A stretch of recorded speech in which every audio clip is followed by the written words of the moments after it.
ചില്ലറ അമലാണ്. ആലോചിച്ച് നോക്കുന്നത് 31 വാള്യത്തിൽ കോടമ്പുഴ ഉസ്താദ് ഉണ്ടാക്കിയ തൈസീർ ജലാലൈനി എന്ന ഖുർആൻ വ്യാഖ്യാന അറബി ഗ്രന്ഥം വായിച്ചു തീർക്കാൻ നമുക്ക് എത്ര സമയം ആവശ്യമായി വരും? 100-ലധികം അറബി ഗ്രന്ഥങ്ങളും ഉണ്ട്, മലയാള ഗ്രന്ഥങ്ങളും ഉണ്ട്, വിവിധ വിഷയങ്ങളിൽ. ചരിത്രം എഴുതല്ലോ. ക്ലോണിങ്ങിനെ കുറിച്ച് എത്ര പഠിക്കണം?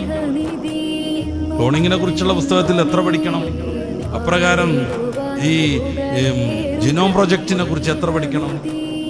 ഇതിനെക്കുറിച്ച് വ്യക്തമായി വിശദീകരിക്കണമെങ്കിൽ ഏതൊക്കെ സംവിധാനങ്ങൾ പഠിക്കണം? എന്താ സ്പേസും അവിടുത്തെ സംവിധാനങ്ങളും പഠിക്കണം. ഇതിനൊക്കെ എത്ര ടൈം ആവശ്യമാകും? കുടുംബസ്ഥ ചരിത്രം എഴുതുന്നതും എങ്ങനെയാണ്? സയ്യിദുൽ ബഷർ എന്ന് പറഞ്ഞ ഹബീബായ റസൂൽ സല്ലല്ലാഹു അലൈഹി വസല്ലം തങ്ങളെ കുറിച്ചുള്ള ചരിത്ര ഗ്രന്ഥമുണ്ട്. അതിനുവേണ്ടി മാത്രം 150 വലിയ ഗ്രന്ഥങ്ങൾ കോടമ്പുഴ ഉസ്താദ് പ്രിപ്പയർ ചെയ്തിട്ടുണ്ട്. എങ്ങനെയാണ് ഒരു ജന്മം കൊണ്ട് ഇത് സാധിക്കുന്നത്?